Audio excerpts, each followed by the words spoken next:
नमस्कार बच्चों, कैसे हो सभी। आशा करता हूँ आप सभी बच्चे अच्छे होंगे। देखो बच्चों, आज की क्लास में हम जो बातें करने वाले हैं, बहुत ही महत्वपूर्ण टॉपिक पर हम बातें करने वाले हैं, जो कि बहुत ही मजेदार और बहुत ही मोस्ट इम्पोर्टेंट होने वाला है। ये जो टॉपिक है, इस टॉपिक पर हम जो बातें करने वाले हैं, ये आपके लिए बहुत मोस्ट इम्पोर्टेंट टॉपिक है। इसके लिए इस पर एग्जाम में आपके लिए क्वेश्चन आते हैं, वो वहाँ पर एग्जाम में आपसे क्वेश्चनों को पूछा जाता है। तो चलिए, आज की क्लास में हम जिस टॉपिक की बात कर रहे हैं, उस टॉपिक का नाम है ब्रंजक चूर्ण, जिसे हम दूसरी भाषा में बोलते हैं ब्लीचिंग पाउडर। ठीक है, ब्लीचिंग पाउडर के यानी कि ब्रंजक चूर्ण के हम इसमें उपयोग कि इसके उपयोग क्या हैं, इसकी निर्माण विधि क्या है, इसको कैसे बनाते हैं, इसके रासायनिक गुण क्या हैं, इन सभी के बारे में अच्छी तरीके से क्लियर करेंगे। तो चलिए शुरू करते हैं यहीं से।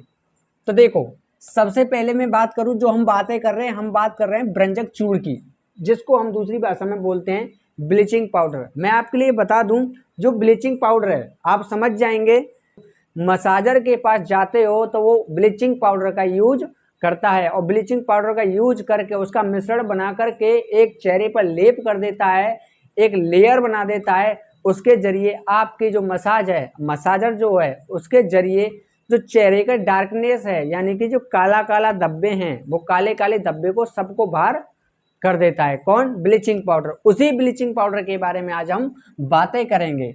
तो चलिए, जिसको हम हिंदी में बोलते हैं ब्रंजक चूर्ण। ठीक है, इसके सूत्र की अगर हम बात करें तो सूत्र होता है इसका CaOCl2। ठीक है, ध्यान रखना, CaOCl2 इसका ये सूत्र है। और रासायनिक नाम की अगर हम बात करें तो रासायनिक नाम होता है इसका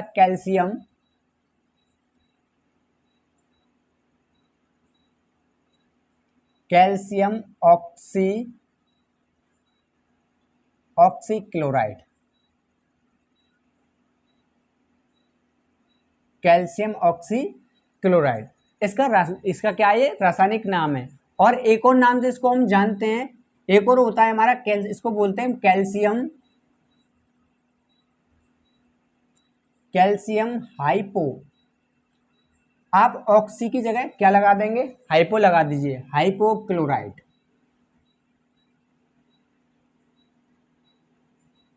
देखो, चाहे आप तो इसे कैल्शियम ऑक्सीक्लोराइड बोलिए, चाहे आप इसे कैल्शियम हाइपोक्लोराइड बोलिए, दोनों में से आप कोई भी नाम बोलिए, बात एक ही है। ठीक है, और इसके अगर निर्माण विधि की अगर हम बात करें, अब हम नेक्स्ट हम जो बातें कर रहे हैं वो निर्माण विधि के बारे में बात करेंगे। हमें इसको बनाना सीखना है कि जो हमारा कैल्शियम ऑक्सीक्लोराइड है, यानी कैल्शियम हाइपोक्लोराइड जो है, ब्रंजक चूर्ण जो है, इसको हम किस प्रकार से बनाते हैं, उस विधि के बारे में जानेंगे। तो देखो, सबसे पहले इसे बनाने के लिए हमें कुछ पदार्थों की आवश्यकता पड़ेगी, जैसे कि आपके लिए मैंने पहले बताया है कि जैसे कि भुजा हुआ चूना, आप सभी जानते हैं अच्छी तरीके से भुजा हुआ चूना क्या होता है। ठीक है, अब भुजे हुए चूने की अगर मैं फॉर्मूले की बात करूं तो भुजा हुआ चूना होता है हमारा, भुजा हुआ चूना ये होता है हमारा CaOH का होल ट्वाइस। ठीक है, भुजा हुआ चूना। भुजे हुए चूने के साथ आप क्या करेंगे? क्लोरीन की क्रिया करा दीजिए। ठीक है, भुजे हुए चूने के साथ क्लोरीन की क्रिया जब हम कराएंगे तो वहां पर आपको ब्रंजक चूर्ण की निर्माण विधि देखने को मिल जाएगी, मतलब वहां पर ब्रंजक चूर्ण का निर्माण हो जाएगा। तो देखिए, शुरू करते हैं किस प्रकार से होगा कि पहले हम क्या लेंगे, CaOH का होल ट्वाइस, जिसे हम बोलते हैं भुजा हुआ चूना, भुजा हुआ चूना। ठीक है, अब इसके साथ आपको क्या करना है, आप इसके साथ किसकी क्रिया कराएंगे? क्लोरीन गैस की, यानी कि Cl2 की क्रिया आप करा दीजिए। किस प्रकार से? Cl2 इस प्रकार से इसकी क्रिया करा देंगे तो देखो अब क्या बनेगा, यहीं से आपका निर्माण होगा। ठीक है, तो देखिए यहाँ पर बनेगा आपका CaOCl2, इसी को हमें बनाना था, इसी का तो हमें निर्माण करना था, वो निर्माण हो चुका है, यानी कि इसी को हम बोलते हैं क्या? ब्रंजक चूर्ण। मैं यहाँ पे लिख देता हूँ, क्या बोलते हैं इसको? ब्रंजक चूर्ण। ठीक है, और देखो यहाँ पर ये चीज तो बन गई CaOCl2, यानी कि ब्रंजक चूर्ण, तो यहाँ पर इसका ब्रंजक चूर्ण का तो निर्माण हो गया, मगर इसमें और भी कुछ आपका बनेगा, जो बाहर Cl2 गैस निकल रही होगी। ठीक है, ये तो एक बनाने की विधि हो गई रिएक्शन के माध्यम से, यानी कि अभिक्रिया के माध्यम से। अब इसको बनाने के लिए एक मशीन का प्रयोग किया जाता है जिसे हम बोलते हैं बैचमैन विधि। ठीक है, एक मशीन है, उस मशीन का नाम है बैचमैन विधि।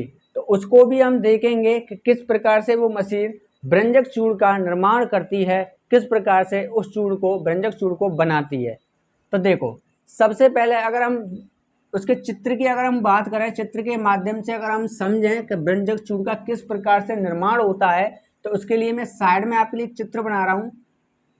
जैसे मान लीजिए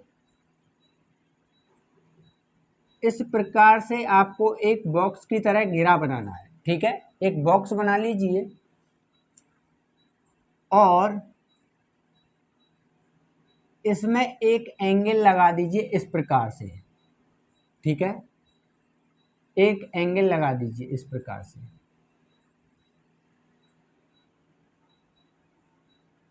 और इस रैक पर आप बनाएंगे क्या,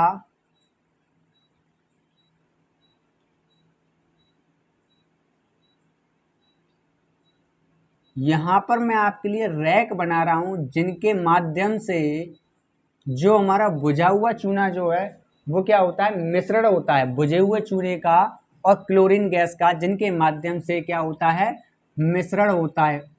उन रोटरों को मैं आपको यहाँ पर बना रहा हूँ। इस प्रकार से आपको पहले लाइनें खींचनी होंगी। ठीक है, इस प्रकार से लाइन खींच लो। अब लाइन खींचने के बाद हमें क्या करना है, जो हमारी एंगल लगी हुई है, जो सरियासी जो लगी हुई है, इससे ऐसे करके एक लाइन और खींचिए। ठीक है, इस प्रकार से लाइन खींचिए, इस प्रकार से, इस प्रकार से।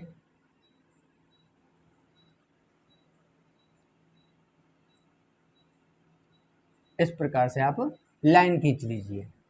तो यहाँ पर क्या होगा, आप इसमें इस प्रकार से दांते से बना दीजिए, इस प्रकार से।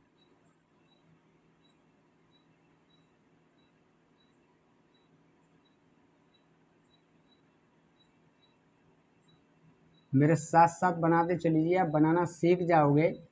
बैचमैन विधि का चित्र बनाना आसानी से सीख जाओगे, मेरे साथ साथ देखते चलो और बनाते चलो। इस प्रकार से आपको बॉक्स से बनाने हैं। बॉक्स से बनाने के बाद आपको क्या करना है, इस प्रकार से यहाँ पर ऐसे इनको मिला देना है। ठीक है, इस प्रकार से।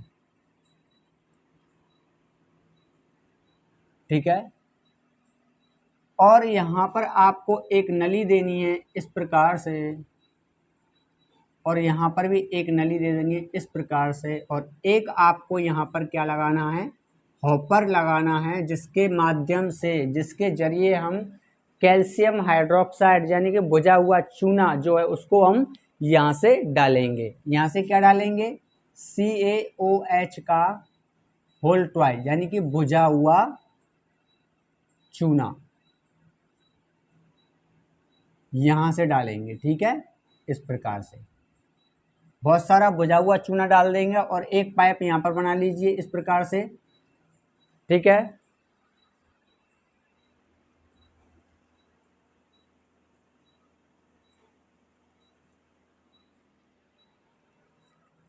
अब देखो, एक हॉपर हो गया आपका, और आपके जितने भी रैक मैंने जो बनाए हैं यही यहाँ पर काम करेंगे व्यंजक चूर्ण बनाने का। अब देखो किस प्रकार से काम करेंगे, देखो समझो। तो सबसे पहले इस पाइप के माध्यम से हम Cl2 यानी कि क्लोरीन गैस देंगे, और इस हॉपर से, इसको बोलते हैं हम हॉपर। ठीक है, जिसके माध्यम से हम क्या डाल रहे हैं, बुझा हुआ चूना डाल रहे हैं। ठीक है, ये हॉपर है। हॉपर के माध्यम से जैसे हम इसमें बुझा हुआ चूना डाल देंगे, चूना डालने के बाद इस नली से हम क्या देंगे, इसको क्लोरीन गैस देंगे। जैसे इसको स्टार्ट करेंगे, ऊपर से हमने बुझा हुआ चूना डाला, इधर से क्लोरीन गैस, जैसे हम इसको स्टार्ट करेंगे तो ये रोटर जो है वो क्या करेंगे, घूमने का काम करने लग जाएंगे। ठीक है, जैसे ही हम क्लोरीन गैस देंगे और बुझा हुआ चूना डाल देंगे, जैसे हम इसको स्टार्ट करेंगे तो ये रोटर जो है घूमने का काम करेंगे, ये घूमना स्टार्ट कर देंगे। जैसे ये घूमेंगे तो इनके अंदर क्या आएगा, इनके अंदर ये दांते से मैंने आपके लिए बनाए हैं, इनके अंदर क्या चीज आएगी, बुझा हुआ चूना आएगा, ठीक है। और यहाँ से हम क्या दे रहे हैं, क्लोरीन गैस दे रहे हैं, ठीक है। जैसे ही ऊपर से बुझा हुआ चूना आया, नीचे से हमने क्लोरीन गैस दी, पहले वाले रैक में गया, ठीक है, यहाँ पर आपका मिश्रण बना, फिर इस नीचे वाले रैक में आया, फिर उसके बाद यहाँ पर भी और महीन मिश्रण बना, फिर और नेक्स्ट नीचे वाले में मिश्रण आया, नीचे वाले रैक में मिश्रण आया, यहाँ पर और ज़्यादा महीन हुआ मिश्रण, ठीक है। वही जो मिश्रण बन बन के आ रहा है, लास्ट में आके यहाँ पर आ जाता है। यहाँ पर जब आएगा तो वो पूरी तरीके से बिल्कुल पाउडर बन जाएगा, बिल्कुल एक चिकना पाउडर बन जाएगा, ठीक है। और वो आकर के एक यहाँ पर बॉक्स रखा होगा इसके अंदर, उसमें आकर के यहाँ से क्या होगा, गिरना स्टार्ट कर देगा। इस प्रकार से जो ऊपर से आता जाएगा, इस प्रकार से ऊपर से आता है, ठीक है। ऐसे करके जो ऊपर से आता जाएगा, जब लास्ट वाले रोटर पर पहुंचेगा तो ये इसमें आकर के क्या गिर जाएगा, यहाँ पर ब्रंजक चूड़ जमा होगा, ब्रंजक चूड़ जमा हो जाएगा, ठीक है। अब देखो यहाँ पर ब्रंजक चूड़ तो बन गया।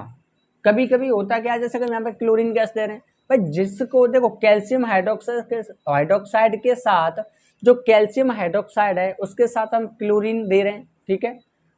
जब हमारी क्लोरीन की मात्रा ज़्यादा होती है, जब मिश्रण को जितना क्लोरीन चाहिए उसने उतना ले लिया, ठीक है, बाकी की क्लोरीन जो बच रही होगी वो इस मार्ग से क्लोरीन गैस निकल जाएगी, क्लोरीन गैस निकास। ओवर गैस जो होती है वो आपकी इस नली के द्वारा बाहर निकल जाएगी। तो आप जैसे इस चित्र के माध्यम से मैंने आपको बताया है, इस पूरी प्रक्रिया को हम बोलते हैं, ब्रंजक चूड़ बनाने की जो प्रक्रिया है, इस प्रक्रिया को हम बोलते हैं बैचमैन विधि, ठीक है। और बिल्कुल वही चीज हो रही है, मैंने आपके लिए यहाँ पर जो रिएक्शन में आपके लिए बताया है, एक अवक्रिया में बताया है कि भैया एक हॉपर के माध्यम से हम क्या डाल रहे हैं, कैल्शियम हाइड्रोक्साइड यानी कि बुझा हुआ चूना डाल रहे हैं। यहाँ पर मैंने सबसे पहले क्या लिया हुआ है, बुझा हुआ चूना लिया हुआ है, ठीक है। और बगल से मैं इसमें क्या दे रहा हूँ, क्लोरीन Cl2 गैस दे रहा हूँ, और मैंने किसकी अभिक्रिया कराई है, Cl2 क्लोरीन गैस की ही अभिक्रिया आपके लिए मैंने कराई है, ठीक है। तो जैसे ही इसमें क्या हो रहा है, बैचमैन विधि में क्या हो रहा है, रोटर घूम रहे हैं, उस मिश्रण को क्या कर रहे हैं, मिश्रित कर रहे हैं, यानी कि मिला रहे हैं, मिला करके उसको महीन करते हुए जा रहे हैं, और लास्ट वाले रोटर तक जैसे ही पहुंचता है तो वो पूरी तरीके से क्या बन जाता है, वो एक पाउडर बन जाता है, बिल्कुल चिकना पाउडर बन जाता है, और एक पात्र के अंदर आकर के जमा हो जाता है। तो इसी प्रकार से जब इनकी अभिक्रिया, देखो यहाँ से क्या गया, कैल्शियम हाइड्रोक्साइड बुझा हुआ चूना गया, इधर से Cl गैस मिली, यानी कि क्लोरीन गैस आपको मिली। जैसे ही यहाँ से बुझा हुआ चूना जाएगा, उधर से क्लोरीन गैस मिलेगी, तो क्या होगा, एक अभिक्रिया हो रही है, एक रिएक्शन हो रही है। जब जाके एक रिएक्शन होगी और वहां पर एक चूड़ बनता जाएगा, ठीक है, चूड़ बनते बनते बिल्कुल महीन चूड़ बन जाएगा, इसमें जाके एकत्रित हो जाएगा, उसी को हम बोलेंगे ब्रंजक चूड़। तो उसका नाम होता है हमारा क्या, कैल्शियम ऑक्सीक्लोराइड, या बोल लो कैल्शियम हाइपोक्लोराइड, ठीक है। यहां तक क्लियर हुआ आपका। अब हम बात करें, जो आपका ब्रंजक चूड़ जो बना है ये होता कैसा है, ये कलर में अगर इसकी हम बात करें तो ये हल्का पीला पीला सा होता है, ठीक है। आप चित्र के माध्यम से आपको देखिए, बगल में आपको चित्र दिखाई दे रहा है, इस चित्र में आपको बिल्कुल हल्का पीला पीला सा आपको देखने को मिल जाएगा, ठीक है। तो चलिए अब आगे बढ़ें। आगे वाला हमारा पॉइंट ये कह रहा है, आगे का पॉइंट हमारा ये कहता है, अब मैंने आपको लिए बताया कि देखो ये हल्का पीला होता है। अब मैंने देखो यहाँ पर बताया है, यहाँ पर क्या बन गया, आपका ब्रंजक चूड़ बन गया, ठीक है, यहाँ तक बात सही है। अभी मैंने आपके लिए बताया इसमें एक Cl2 गैस और बनी, क्या बनेगी, Cl2 गैस और बनी। तो भैया जिसको, यानी कि बुझे हुए चूने को जितने क्लोरीन की आवश्यकता थी उसने क्या किया, क्लोरीन को ले लिया, जितनी की आवश्यकता थी उतनी क्लोरीन को उसने ले लिया, बाकी की क्लोरीन बचेगी, बाहर की ओर निकलेगी, ठीक है। यहाँ क्या निकल रही है, Cl2 गैस निकल रही है। तो मैंने आपके लिए यहाँ पर भी दिखाया है, एक रिएक्शन के अंदर Cl2 गैस बाहर निकलती है। अब आपको क्लियर हो गया होगा कि बैचमैन विधि के द्वारा हम ब्रंजक चूड़ का किस प्रकार से निर्माण कर सकते हैं। ठीक है। अब अगर नेक्स्ट अगर हम बात करें इस व्यंजक चूड़ के भौतिक गुणों के बारे में हम जानेंगे कि इसके भौतिक गुण क्या होते हैं। तो सबसे पहला भौतिक गुण है यह हल्के पीले रंग का चूड़ होता है। ठीक है, पहली बात तो ये कि इस बैट्समैन विधि में लास्ट में आके इसका क्या बन जाता है, चूड़ बन जाता है, और जो चूड़ का कलर जो होता है वो होता है हल्का पीला। ठीक है, हल्के पीले रंग का ये चूड़ होता है। और दूसरे अगर भौतिक गुण की अगर मैं बात करूं, देखिए इसको अगर जल में अगर हम घोल दें तो हमें किस प्रकार से देगा, जल में घोल विलयन मिलता है। ठीक है, जल में दूध या विलयन मिलता है। ठीक है, इसको जल में घोलने पर जैसे हम जल में घोलेंगे तो हल्का दूध टाइप का यानी कि दूध या विलयन सा हो जाएगा आपका, व्हाइट व्हाइट सा, हल्का व्हाइट व्हाइट हल्का पीला पीला सा आपको नजर आने लगेगा। कैसा विलयन होगा, जल में दूध या विलयन मिलता है। ठीक है, नेक्स्ट अगर हम देखें इसका भौतिक गुण तो देखिए तीसरा है क्लोरीन की गंध आती है। अब देखो क्लोरीन की गंध इसमें से क्यों आती है, क्लोरीन की गंध इसमें से इसलिए आती है क्योंकि इसको बनाने के लिए हमें किसकी आवश्यकता पड़ती है, क्लोरीन गैस की आवश्यकता पड़ती है, इसलिए इसमें से क्लोरीन गैस की गंध आने लगती है। ठीक है, अब नेक्स्ट अगर हम बात करें रासायनिक गुणों के बारे में अगर हम बात करें, वैसे मुख्य रूप से रासायनिक गुणों के बारे में अगर हम बात करें मुख्य अगर लेते हैं तो ज्यादातर हम रासायनिक गुण जब हम देखते हैं अम्लों के साथ इसकी रिएक्शन करा के देखते हैं, अम्लों के साथ क्रिया करा के देखते हैं कि हमें क्या मिल रहा है मुख्य रूप से। वैसे तो और भी हमारे ऐसे बहुत सारे पदार्थ हैं जब हम व्यंजक चूड़ के साथ उनकी रिएक्शन कराएंगे, उनकी अभिक्रिया कराएंगे तो वहां पर आपको नए नए पदार्थ देखने को मिल जाएंगे, मगर यहाँ पर हम अधिकतर क्षार या अम्ल के साथ रिएक्शन करा के देखते हैं। तो यहाँ पर हम अम्लों के साथ अम्लों के साथ रिएक्शन कराकर देखते हैं कि हमें क्या मिलता है। तो सबसे पहले अगर रासायनिक गुणों की अगर हम बात करूं तो यार देखिए तनु अम्लों के साथ क्रिया कराएंगे। ठीक है, पहली कंडीशन में, और दूसरी कंडीशन में हम कराएंगे कार्बन डाइऑक्साइड से क्रिया जो CO2 गैस होती है। ठीक है, तो चलिए सबसे पहले मैं अम्ल की बात करूं तो हम क्या लेंगे CaOCl2 यानी कि व्यंजक चूड़ को आप ले लीजिए, उठा लाइए, और उस व्यंजक चूड़ को किसके साथ मिलाइए, HCl हाइड्रोक्लोरिक अम्ल। यहाँ पर हाइड्रोक्लोरिक अम्ल कितना होगा, तनिक मात्रा में यानी कि तनु अम्ल होगा, कम से कम लेना है आपको, बूंद जैसे। ठीक है, बूंद की तरह बूंद बूंद करके लेना है। ठीक है, तनु अम्ल लेना है, और तनु अम्ल जैसे लेंगे तो यहाँ पर देखो क्या बनेगा आपका, यहाँ पर Ca है तो यहाँ पर HCl है, तो यहाँ पर बनेगा आपका CaCl2 बन जाएगा आपका। ठीक है, देखो यहाँ से Ca के साथ कौन आया, Cl2 आ गया। ठीक है, अब आपका यहाँ पर दो हाइड्रोजन और ऑक्सीजन को अगर हम लें तो क्या बनेगा, यहाँ पर एक जल बनेगा। ठीक है, जल बन रहा है और आपका क्या बच रहा है, एक Cl2 गैस बच रही है जो बाहर की ओर निकल रही है। ठीक है, तो पहले अगर हमने अम्ल के साथ यानी HCl के साथ जब हमने इसकी रिएक्शन कराई तो हमें मुख्य रूप से क्या मिला, एक तो हमें लवण मिला, दूसरा हमें जल मिला, तीसरा हमें एक क्लोरीन गैस मिली।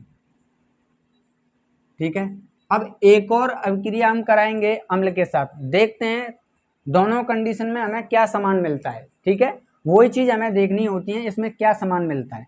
तो फिर से मैंने व्यंजक चूड़ ले लिया है और मैंने शांत सल्फ्यूरिक अम्ल ले लिया है H2SO4। ठीक है, तो इसकी रिएक्शन जब मैं कराऊंगा तो यहाँ बनेगा CaSO4, एक तो ये बन गया, और आपका बनेगा H2O।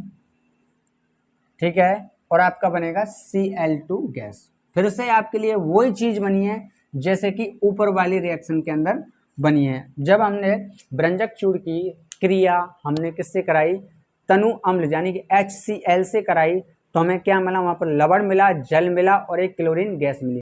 परीक्षण के लिए जैसे ही हमने दूसरा हमने अम्ल लिया, शांत सल्फ्यूरिक अम्ल लिया, तो उसमें भी हमें वही चीजें मिली जैसे कि हमने पहली वाली अभिक्रिया के अंदर मिली हैं, जैसे लवण, जल और क्लोरीन गैस। अब हमें पता चल गया कि जब हम व्यंजक चूड़ की, ठीक है, कैल्शियम ऑक्सीक्लोराइड की अभिक्रिया किसके साथ, अम्लों के साथ कराते हैं, तो मुख्य रूप से हमें क्या मिलेगा, Cl2 यानी क्लोरीन गैस आपको देखने को मिल जाएगी। ठीक है, इसमें मुख्य बात ये है। ठीक है, चलिए अब हम दूसरी अगर हम रासायनिक गुण की अगर हम बात करें इसकी, अब दूसरा रासायनिक गुण होगा कि भैया जो ब्रंजक चूड़ है, कैल्शियम ऑक्सीक्लोराइड जो है, कैल्शियम हाइपोक्लोराइड जो है, उसकी रिएक्शन, उसकी अभिक्रिया हम कराएंगे कार्बन डाइऑक्साइड गैस के साथ। तो देखो यहाँ पे क्या बनता है, बनाते हैं CaCO3, एक बनेगा CaCO3, ठीक है, एक CaCO3, ठीक है, और क्या देखो यहाँ पे क्या बन रहा है, एक बन रहा है आपका Cl2। अब आपको पता चल गया यहाँ पे एक कॉमन चीज आपको निकल के आ रही है कि आप जब अम्ल के साथ रिएक्शन कराएं या आप कार्बन डाइऑक्साइड के साथ गैस कराएं तो मुख्य रूप से आपको इसमें भी क्लोरीन गैस देखने को मिल जाएगी। यहाँ तक क्लियर। चलिए नेक्स्ट अगर हम बात करें कि इसी ब्रंजक चूड़ को हम क्या करें, ऊष्मा का प्रभाव दें इसको, मतलब इसको हम गर्म करें तो क्या होगा, जाहिर सी बात है टूटेगा, ठीक है। तो देखिए चलिए ऊष्मा के प्रभाव में हम देख लेते हैं। देखो इसमें क्या होता है, इसे गर्म करने पर कैल्शियम क्लोराइड तथा एक तो बनेगा कैल्शियम क्लोराइड, जैसे हम बोलते हैं CaCl2, ठीक है, इस प्रकार से कैल्शियम क्लोराइड तथा ऑक्सीजन गैस अपघटित हो जाता है और आपकी ऑक्सीजन गैस बाहर होगी, ठीक है। अपघटित मतलब अलग होना, टूटना, ठीक है। तो इसकी रिएक्शन अगर हम देखें तो मैंने क्या लिया है, ब्रंजक चूड़ ले लिया यानी कैल्शियम हाइपोक्लोराइड ले लिया है। इसको मैं क्या करूं, गर्म करना स्टार्ट कर दूं तो क्या होगा, यहाँ पर एक तो बनेगा आपका CaCl2 और बाहर आपका O2, ऑक्सीजन गैस आपके लिए मिल जाएगी, ठीक है। इस प्रकार से ये अभिक्रिया होगी, इसका अपघटन यहाँ पर कराया गया है, इसको गर्म किया गया है, ये अलग अलग इसमें क्या होता है, ऑक्सीजन बाहर की ओर क्या हो जाती है, अपघटित हो जाती है, ठीक है। यहाँ तक क्लियर। अब हम लास्ट एंड फाइनल हम बात करेंगे जो ब्रंजक चूड़ है इसके उपयोग क्या क्या हैं, ठीक है। देखो पहला उपयोग है जो वस्तु, यानी कि पहला इसका उपयोग है कि भैया आप ऐसा समझ लो कि जो वस्तुएं क्लोरीन गैस से नष्ट नहीं होती उसमें ब्रंजक चूड़ का क्या किया जाता है, उपयोग किया जाता है। जैसे कि एग्जाम्पल के तौर पे मैं आपके लिए बता दूं, क्लोरीन गैस अगर हम कागज के ऊपर अगर लेके जाएं, ठीक है, कागज के पास लेके जाएं तो वो क्या होगा, वो कागज को खराब नहीं करेगा, ठीक है, नष्ट नहीं करेगा। तो इसका मतलब उस कागज के अंदर भी हम कैल्शियम हाइपोक्लोराइड का उपयोग करते हैं। कागज हो गया, सन हो गया, जैसे पढ़ लेते हैं आगे थोड़ा इसमें। देखो जैसे सन है, कपास है, कागज है और लकड़ी लुगदी निर्माण में। तो देखो यहाँ पर मैंने ये बताना चाह रहा हूँ आपको कि भैया ऐसी चीज़ें लो जो क्लोरीन गैस से नष्ट ना हो, और ये बहुत सारी चीज़ें हैं जैसे सन, कपास, कागज और लकड़ी की लुगदी, इनके पास अगर क्लोरीन गैस आ भी जाए तो ये क्लोरीन गैस से नष्ट नहीं होंगी। तो इसलिए अब अगर हमें पथ क्लियर हो गया हमारा कि भैया जो चीज़ें क्लोरीन गैस से नष्ट नहीं होती हैं उनका उपयोग किस में किया जाता है, यानी कि ब्रंजक चूड़ का उपयोग किस में किया जाता है, इन चीज़ों के अंदर किया जाता है। अगर नेक्स्ट अगर हम उपयोग की अब बात करें तो ऊन को सिकुड़न रहित बनाने में, कुछ ऊन ऐसी होती हैं जो अचानक अपने आप क्या होता है, सिकुड़ना स्टार्ट कर देती हैं, ठीक है। तो उन सिकुड़न, जो हमारी सिकुड़ने वाली ऊनें हैं, उनके लिए उन ऊनों के निर्माण में भी इस ब्रंजक चूड़ का उपयोग करते हैं। वो ब्रंजक चूड़ वहाँ पर क्या करता है, जो सिकुड़ने वाली ऊन जो है उनको क्या करेगा, सिकुड़ने नहीं देगा। यहाँ पर वही चीज़ मैंने लिखी है, ऊन को सिकुड़न रहित बनाने में, यानी कि सिकुड़ने वाली ऊन है उनको सिकुड़ने नहीं देगा। कौन, कैल्शियम ऑक्सीक्लोराइड, ब्रंजक चूड़, ठीक है। नेक्स्ट उपयोग अगर हम देखें तो नेक्स्ट है जल को साफ करने में, कीटाणु को नष्ट करने में। यहाँ पे दोनों बात ऐसे समझ सकते हैं हम, जल में छोटे छोटे कीटाणु होते हैं, अगर जल में इसका प्रयोग जब हम करते हैं तो वहाँ पर क्या होते हैं, जल के कीटाणु खत्म हो जाते हैं, जल साफ हो जाता है। तो अब डायरेक्टली आप सीधे सीधे बोल सकते हो कि जल को साफ करने में, जल के कीटाणुओं को नष्ट करने में इसका उपयोग किया जाता है, ठीक है। और लास्ट एंड फाइनल उपयोग है इसका क्या, विषैली गैस हटाने में। अब विषैली गैस कौन कौन सी, जैसे कि मान लीजिए आप पटाखे वगैरह चलाते हैं, बम वगैरह, जैसे बंदूक की गोली चलती है तो उसमें से थोड़ा बहुत धुआं वगैरह निकलता है, यानी कुछ विषैली गैसें वगैरह निकलती हैं, ठीक है। वो क्या होती है, बाहर यानी कि प्रकृति में फैलने लगती हैं, ठीक है, प्रदूषण फैलाने लगती हैं। तो उन गैसों को हटाने में इसका उपयोग किया जाता है, किसका, ब्रंजक चूड़ का। पुराने समय में, ठीक है, पुराने समय में जब युद्ध हुआ करते थे, युद्ध में बहुत सारे बम विस्फोट हुआ करते थे, तो वहां पर क्या है, विषैली गैस फैल जाती थी। उस विषैली गैस को हटाने के लिए इस भ्रंजक चूर्ण का निर्माण इस भ्रंजक चूर्ण का उपयोग किया जाता था। ठीक है, आशा करता हूं दोस्तों ये आपको पूरी क्लास जो भ्रंजक चूर्ण मैंने आपके लिए बताया है, भ्रंजक चूर्ण का निर्माण जो आपके लिए कराया है, वो आपको अच्छी तरीके से क्लियर हुआ होगा, समझ में आ गया होगा। अगर आपको फिर भी कोई भी आपको समस्या है, इसके अंदर कोई भी कमी रह रही है, तो आप मुझे कमेंट बॉक्स में कमेंट करके जरूर बताएं, इससे उस पर मैं अच्छी तरीके से आपके लिए काम कर सकूं। ठीक है, तो चलिए मैं आज की क्लास यहीं पर खत्म करता हूं।